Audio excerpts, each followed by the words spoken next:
ওয়াসি বলেন, বুক ভরা শঙ্কা নিয়ে আল্লাহর হাবিবের কদমের সামনে এসে দাঁড়ালাম। রাসূলুল্লাহ সাল্লাল্লাহু আলাইহি ওয়াসাল্লাম বললেন, কে হে তুমি? আমি বললাম, ওয়াসি। কোন ওয়াসি? আপনার চাচার হত্যাকারী। কেন এসেছো?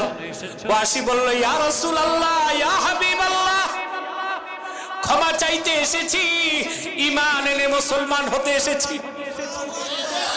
আল্লাহর হাবিব বললেন, রে ওয়াসি, কোনদিন আমি চাই নাই তুমি আমার পাশে এসে দাঁড়াও, যেহেতু চলে এসেছো মাফ করে দিলাম, আর আল্লাহর দ্বীনের দরজা তোমার জন্য খোলা আছে। ওয়াসি বললেন, ইয়া রাসূলুল্লাহ, ইয়া হাবিবাল্লাহ, লা উসলিমু হাত্তা আসমা কালাম আল্লাহ। আমার একটা শর্ত আছে, যতক্ষণ পর্যন্ত আল্লাহ তাআলা ওহীর মাধ্যমে আপনাকে না জানাবেন, আপনার নূরের জবান থেকে নিজের কানে না শুনবো, আমি মুসলমান হলে আল্লাহ আমারে